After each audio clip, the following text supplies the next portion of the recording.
We've been laser focused at Pebblebrook, going back to basics, using our best practices, looking at detailed benchmarking, looking at investing in energy projects, property resiliency projects, complexing opportunities where available, changing operating models, re-merchandising space. I'm here today with Tom Fisher, Co-President and Chief Investment Officer at Pebblebrook Hotel Trust. Tom, thanks for joining us. Thank you. How are changing interest rates and capital market conditions impacting deal flow and valuations in your sector? So I think you have to start with the macroeconomy and really overlay that and reconcile that with investor sentiment and investor expectations. So when we looked at the last quarter or Q4 of 2024, the business sentiment was very positive. You had the elections, you had Federal Reserve interest rate cuts. I think there was a real good feeling about hotel demand, correlating with GDP. Everything was pretty positive. And we'd been waiting for, over the last 2 years, we've been talking consistently about when is investor interest going to translate into investor conviction. And so I think we were on the precipice of that. And then obviously late first quarter, early April, we have tariff discussions, we have trade policy discussions, now we have deficit discussions, et cetera. So what does that really look like in terms of what a functioning transaction market is? And I think you have a few elements that you need. One is you need debt availability. Two is you need a stable and growing operating environment and operating fundamentals. And third, you need the equity and investor conviction. So on the debt side, debt availability is great. Debt pricing's coming in. Investors can underwrite it. It's been a big improvement over the last 12 months. But then there's the uncertainty. And so it's very difficult for investors to underwrite.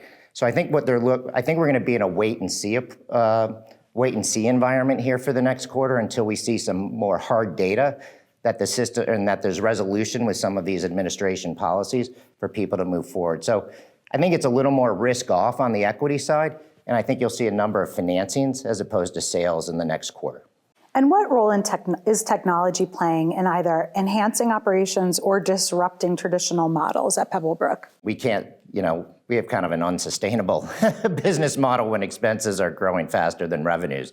So we've been laser focused at Pebblebrook, going back to basics, using our best practices, looking at detailed benchmarking, looking at investing in energy projects, property resiliency projects, complexing opportunities where available, changing operating models, re-merchandising space. And then I think as it relates, specifically to technology, we had some benefits, obviously, from the pandemic with QR codes,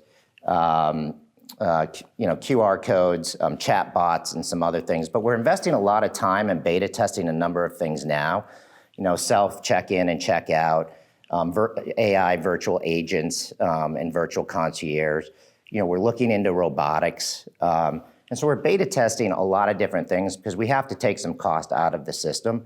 And I think also we're using a number of what I'll call, either conversational AI and or proprietary AI and business analytics to really streamline some of the efficiencies that we can see in our own organization as it relates to accounting, sales and marketing, revenue management, and make real-time decisions, as well as preventative maintenance.